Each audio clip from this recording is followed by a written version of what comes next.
น้องยังโสดเด้อถ้าใครสนใจก็มาเล่นนันน้องได้สเปคของเจ้ามักคนแบบไหนเออคนรวยหรือคนจนคนจนเอาบ่มักคนรวยบ่บอคนรวยเจ้าชู้ อ่าสบายดี สบายดี น้องชื่อดัวจี น้องซื่อหยัง ชื่อดัวจี ดัวที โดย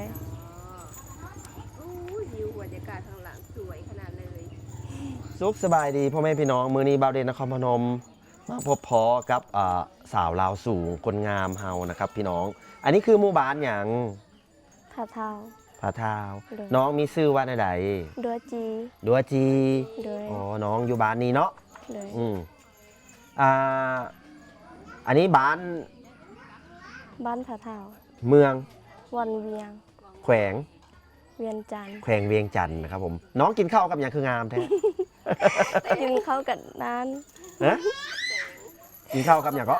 กินข้าวกับนั้น กับน้ำเขาเห็น2 คนเลยได้กินข้าวกับน้ำนี่พี่น้อง อืม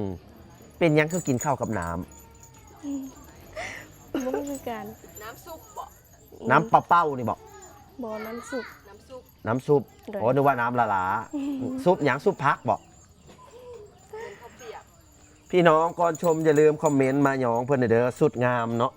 สุดผู้สาวเราวสูงในงามแหง จำเผา สุดประจำเผ่าบอ โดย น้องอยู่ส่วนเผ่าใด สมเภาสมเภามอง เสื้อผ้ามง หมงหยัง มงช่วง มงขาว นามสกุลหยังคะนะ นันสกุลช่วง จง ช่วง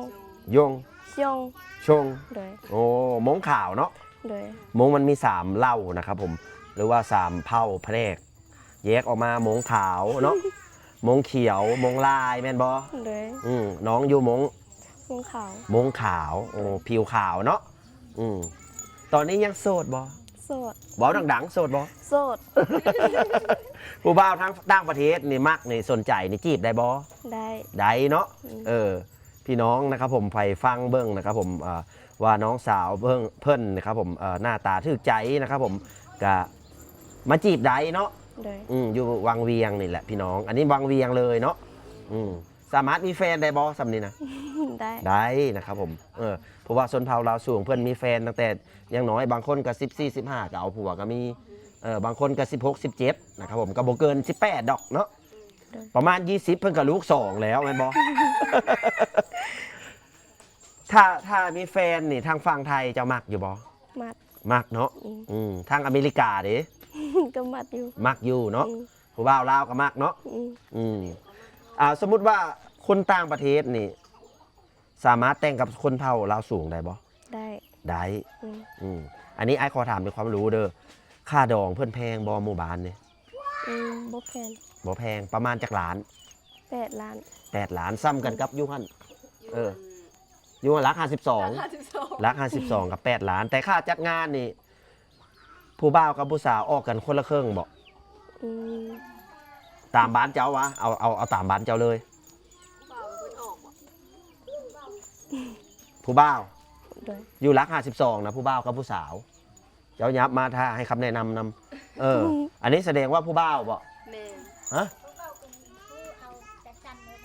นับมาอยู่ ผู้บ่าวเป็นผู้จัดการเมิดแนว อ๋อผู้บ่าวเป็นผู้จัดการเมิด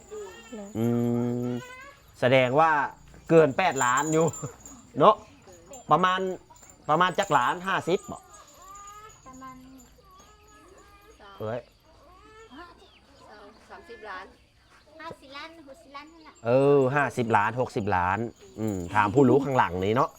น้องเพื่อนกะยังบ่รู้อันนี้ก็เป็นคล้ายๆก็เป็นผู้สาวต้องให้พ่อแม่ต้องให้ญาติพี่น้องกำหนดนะครับพี่น้องเพื่อนเคยผ่านประสบการณ์มาก่อนเนาะเขาสิถามเรื่องราวของผู้สาวดีกว่าสเปคของเจ้ามักคนแบบไหนมีสเปกวะ บ่ บ่มีแบบไหน รูปล่อบ่หรือว่าธรรมดาก็ได้ ธรรมดาก็ได้ ธรรมดาก็ได้ อืม คนแบบไหนขยันหมั่นเพียรหรือว่าคนแบบไหนเอาคนรวยหรือคนจน คนจน คนจนมักคนจนคือกัน เอามาสู่งานน้ำกัน เอามาสู้งานน้ำกัน น้องมา ครอบครัวน้องนี่ยากจนบ่ จนอยากจน โอ้ยากจนโอ้ใกล้กับผสมให้เบิ่งเลยพี่น้อง ใกล้กับมาผสมไปเบิ่งเลยผู้สาวเขินได้ดีนะ นั่งคุยเรื่อง เออ โอ้ย โอ้เซตไปแล้ว1 ลายคือว่าชื่อจริงเจ้านะชื่อว่าไหนชื่ออีหลี อืมก็ดัวจีกัน ฮะ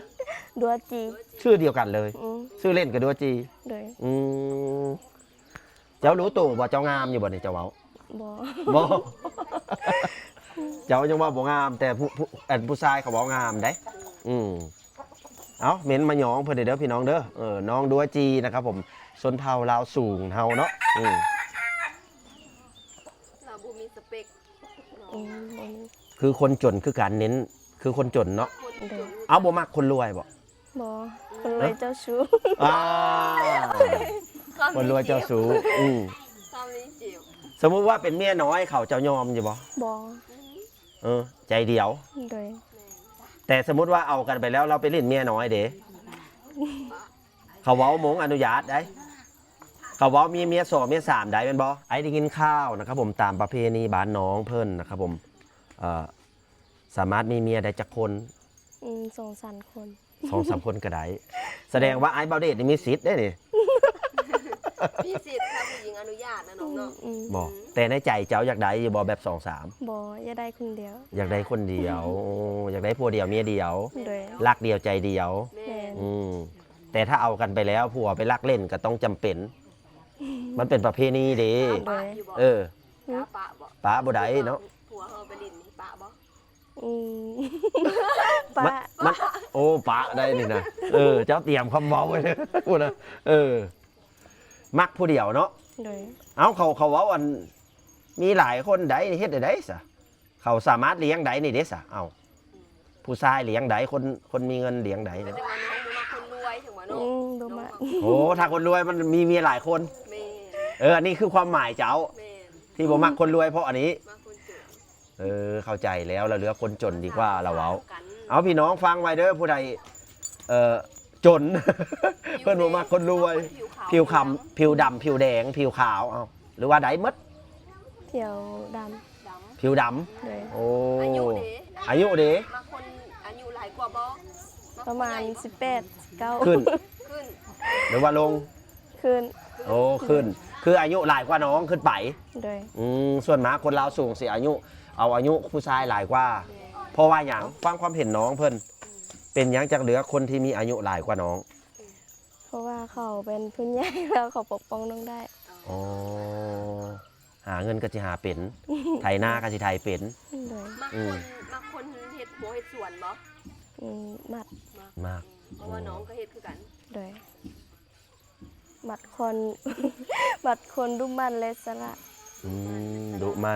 นนี่แปลว่าขยันเด้อพี่น้องเด้อเป็นกรรมกรเป็นชาวไร่ชาวนาก็ได้เนาะ โดย เพื่อนบ่มักคนมีฐานะร่ำรวยปานใดนะครับพี่น้องก็ติดต่อมาได้นะครับผมเดี๋ยวบ่าวเดชพามาจีบพามาลมไอ้บ่าวเดชพามาคุยได้บ่พาผู้บ่าวไทยมาคุยได้บ่ ได้ ได้เนาะ อืม ถ้าน้องอยู่เฮือน ได้ ถ้าบ่อยู่อ้ายก็สิทักมาเด้อว่า ได้ สิมีผู้บ่าวมาคุยมาลมเด้อเดี๋ยวไม่เท่าเพิ่นก็นั่งอยู่พุ่นนี่พี่น้องนั่งให้กำลังใจลูกสาวอยู่หลานสาวอันนั้นแม่บ่ บ่อใหญ่ ยายแม่ของพ่อ แม่ของแม่ แม่นบ่อของพ่อ แม่ของพ่อ ตอนนี้พ่อแม่ไปใส่น้องละ ไปให้ ไปให้ โดย น้องบ่ได้ไปนะเพิ่นบอก บ่น้องบ่ได้ไป บ่ได้ไป โดย เจ้าเฮ็ดเวียกอย่างแน่ในเฮือนนี่เจ้าเฮ็ดเวียกอย่างแน่เอาถ้าอยากได้ผัวนี่เจ้าต้องมีความสามารถได้เนาะเจ้าเว้ามาเลยความสามารถเจ้านี่ดึงดูดผู้ชายนี่ไม่อย่างแน่ ที่เจ้าเฮ็ดเจ้าตื่นนอนมาเจ้าเฮ็ดอย่างแน่กิจวัตรเจ้านะเวียกเจ้านะเฮ็ดอย่างเวียกเจ้าเอาเว้ามาเลยตื่นนอนมานี่เอาเจ้าลองคิดเบิ่งเนาะเจ้าเฮ็ดเวียกอย่างแน่ซอยพ่อแม่เฮ็ดเวียกน่ะ ปกติแล้วตื่นมาก็ล้างจาน ล้างหน้าแล้วช่วยพ่อแม่เต้นกินเลยก็ไปขายเครื่อง โอ้ที่ไอเห็นเจ้าขายมักแตงนี่บ่ โดย มักแตงนี่เจ้าซอยพ่อแม่ปลูกอยู่บ่ ช่วยอยู่ ซอยอยู่เจ้าคนไปขายข้างนอกพุ่นเนาะ โดย 3-4 กิโลเพื่อได้ไปกับหมู่เพื่อนพี่น้อง คือคลิปกันก่อนเขาเห็นมานั่นแหละ ได้เงินมาแล้วให้ไผ ก็ให้พ่อแม่เก็บไว้ ให้พ่อแม่เก็บไว้เมื่อกี้นี้ไอเหมาหมดเนาะไอซื้อซอย200,000 เท่าไหร่210,000 210,000 เออเดี๋ยวเอาเงินมาให้น้องเนาะ210,000นะ ข้ามักเตะ ค่ามักแตงเพิ่นซื้อมักแตงซอยขอบใจเอ้ยเพิ่นเด้อ โดย อืม เดือนเสียไปแจกโต แล้วก็มาแจกเสื้อผ้าให้น้องนำเนาะเอาไปหลายตัวเนาะ โดย เออเทื่อหน้ามาไอเสียมาแจกอีกเด้อ โดย แจกพี่น้องเจ้านำนี่บ่ได้แจกแต่เจ้าผู้เดียวเด้อ โดย พี่น้องคนใดนะครับผมเอ็นดูน้องเพิ่นนะก็สนับสนุนมานะครับผมให้คิดเอาหรือว่าหักแพงเพิ่นกับมากับเบ้าเดชนครพนมใดเนาะมาล้มมาจีบให้เห็นเลยเนาะผู้บ่าวไทยนี่มักแหงเนาะถ้าใดเนาะมักบ่ มัด เด็กๆก็เอาแม่นบ่บ่ได้ติบ่ โดย เอาอันนี้อัน ข้ามักเตะ ตามักแตงเด้อซอยเด้อเดี๋ยวไอเสียซอยให้อีกเด้อนี่แหละครับผมเรื่องราวของชีวิตน้องเพิ่นเฮาสิถามเจาะเข้าไปอีกนะครับผมว่าเพิ่นเฮ็ดเวียกหยังแน่นะครับคนกำลังแซ่กำลังสาวว่าเพิ่นดุมั่นซำใดเนาะน้องฝน ถ้ามีคนถูกใจแล้วเราสามารถเอาแต่งงานกับเพิ่นได้ถ้าเพิ่นมาขอ เขามาขอ ค่าดองกับบ่แฟง ประมาณ8 ล้านกีบหรือว่าจัดงานก็ให้ผู้บ่าวจัดประมาณ50 ล้าน60 ล้านได้ยินเอ่ยเพิ่นเว้านะครับผมหรือว่าบ่เกิน100,000 บาทดอกพี่น้องเพื่อจัดงานเนาะ โดย ค่าดองค่าอย่างบ่แพง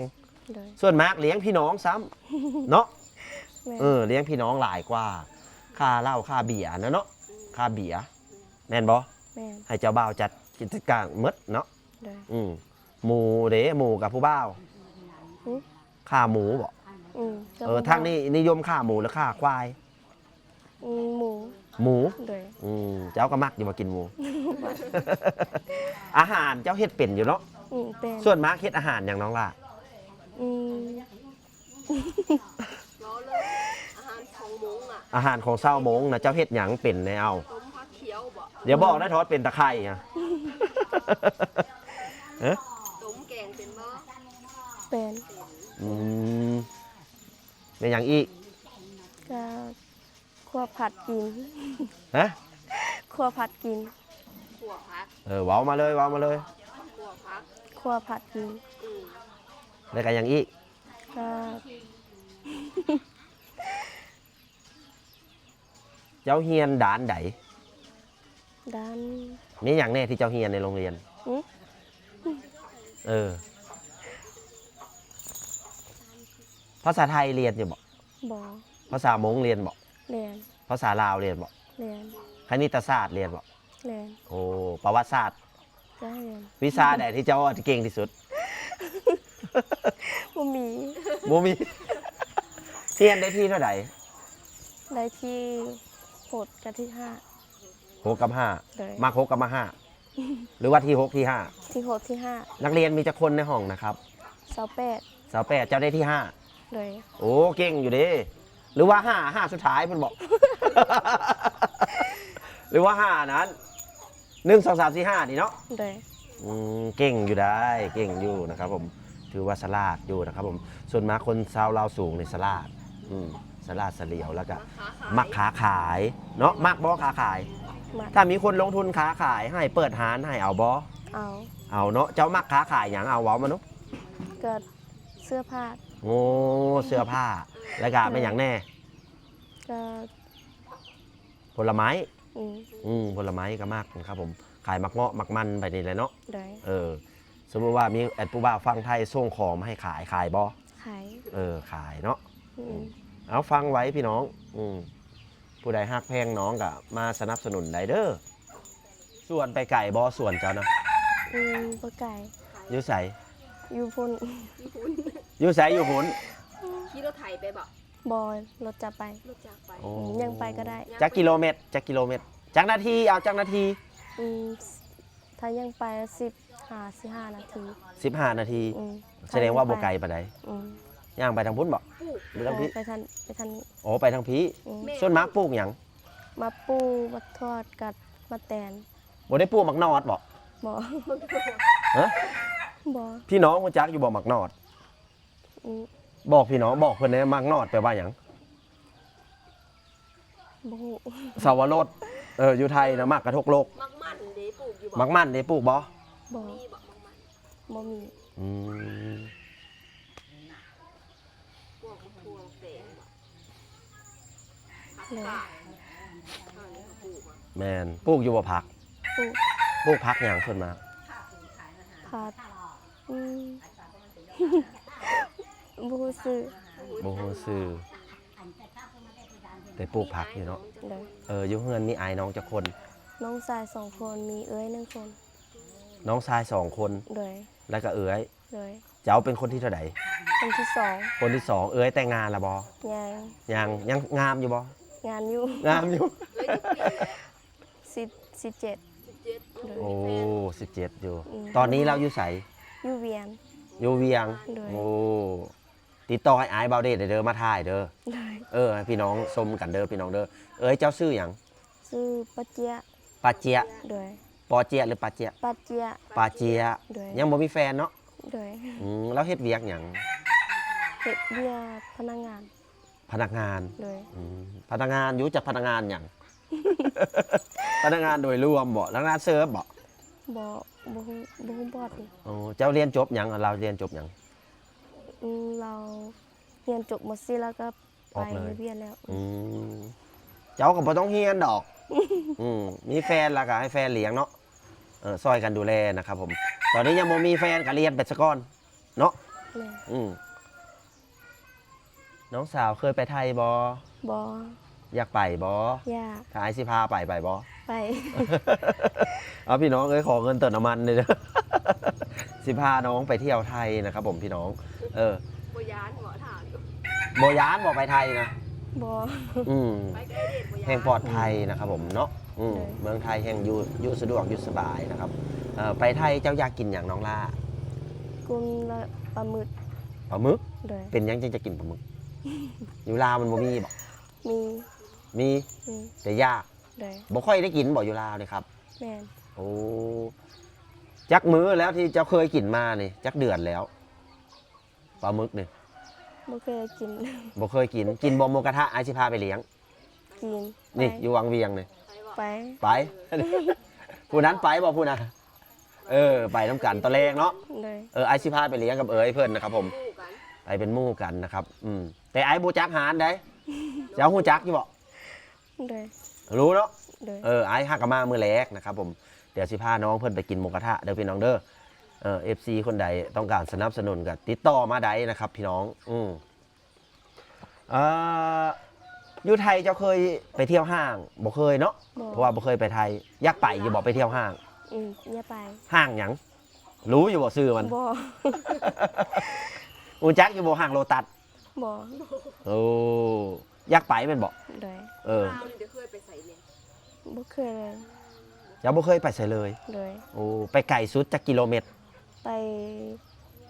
หอยันแล้วก็กัดมา เพราะวังเวียง โดย แล้วก็กลับมาวังเวียงในบ่ไก่ได้จักลัก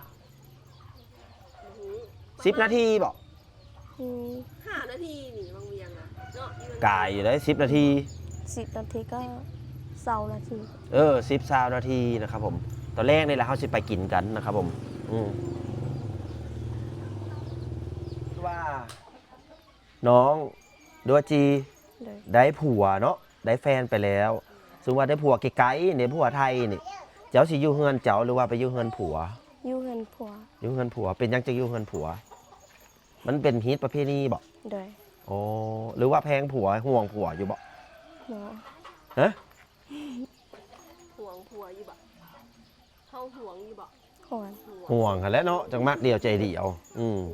อันนี้แหละเราบ่จักความเว้านะครับ พี่น้องแต่ความรู้สึก บางอันก็ขออภัยนะครับผมเราบ่จักอันคำเว้าปานใดเพราะว่ามันเป็นชนเผ่าอยากให้เว้าภาษาลาวสูง ฝากถึงแฟนๆครับ แฟนใหม่คนใหม่แบบนี้นะไปถึงทั่วโลกในเอ้าจะลองเว้าภาษาลาวสูงว่าหักฝากแพงเอ็นดูน้องเด้อแต่เป็นภาษาลาวสูงเอ้าเว้าเลยยอชง ยโซหูเบฮูรัวจี ดัวจี เลย เว้าอีกเว้าหลายๆแปลว่าหยังที่จะเว้ามาเนี่ย แปลว่าสบายดีน้องชื่อรัวจี สบายดีเนาะชื่อว่าจี าก หักแพงน้องในเด้อภาษาเราสูงเบาด้วยใดหักแพงน้องในเด้อจะไง เบาดู รู้ชัวนึกถึงรู้ชัวกู อ๋อ ภาษาการแล้วต่อ แปลว่าหยัง ถ้าไผ่ฮับแพนแล้วสนุกสนานก็ได้ โอ้ครับผมครับผมนี่แหละน้องฝนมีหยังถามต่อบ่ น้องยังโสดเด้อถ้าใครสนใจก็มาเล่นนันน้องได้ พ่อขอน้องอยากจนถ้าฮับแพนน้องก็ มาเล่นนำได้ มาลินน้ำใด เลย เปิดฮับเนาะ โดย คือตั้งแต่18 ปี19 ปีขึ้นไปโดย 50 60พุ่นแหล้วเนาะ เอาจาก50บ่ บอ ฮะ จักสี ซ้ำอายได้อยู่บ่เนี่ยต่ำลงไป ก็ได้ เนาะ อืม ประมาณ 40-50 ลงมานะครับผมฮอด18 ปีประมาณนี้แหละ บ่มาคนรวย บ่มักคนรวยเพิ่นเว้านะบ่มักคนรวยเฮ็ดแต่สิมีเงินค่าดอกแต่งเจ้าเด้น้องล่ะเอ้ยเจ้าก็สร้างเว้าแท้มักคนเฮ็ดเวียกเนาะ โดย มักคนสู้เวียกสู้งานกรรมกรเนาะ โดย มักคนแบบดุมั่นนะครับผมพี่น้องน้องเพิ่นคือบ่ได้หวังสูงหวังคนแบบท่อเทียมกันเนาะ โดย คนรวยแล้วยันเจ้าสู้เราก็ฮะกับโบเน่นะคนรวยบ่เจ้าสู้ก็มีเนาะ อืม สรุปแล้วก็มักคนบ่เจ้าสู้นั่นแหละพี่น้องเอาบาเดกสิติดตามเรื่องราวของน้องเพิ่นไปเรื่อยๆนะครับผมกับหมู่เพิ่นอันนี้คือชนเผ่าลาวสูงเด้อพี่น้องเด้อมื้อนี้ก็ขอจบคลิปเพียงแค่นี้นะครับผมขอกล่าวคำว่าสุขสบายดีอยู่ดีกินแซ่บนอนรับฝันดีเด้อพี่น้องเด้อสบายดี สบายดี บาย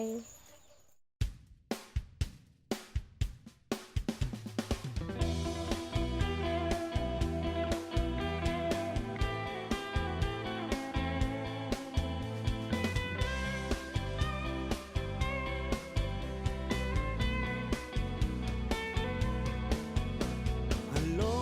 สวัสดีครับ ผมชื่อบ่าวเดชนครพนม จะขอนำพา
าวเดชมาหันตามหลัง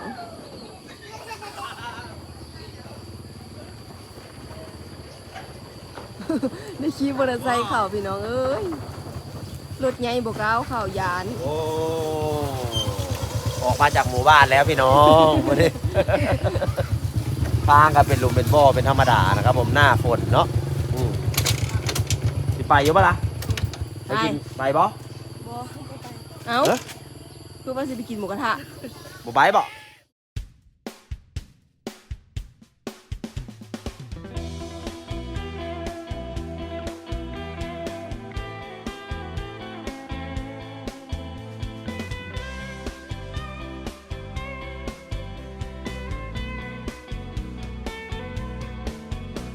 ฮัลโหล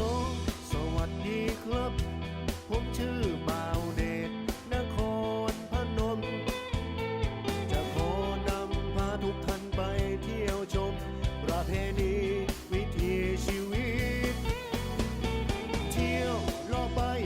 วันๆมีเธอ มีฉัน สบายใจ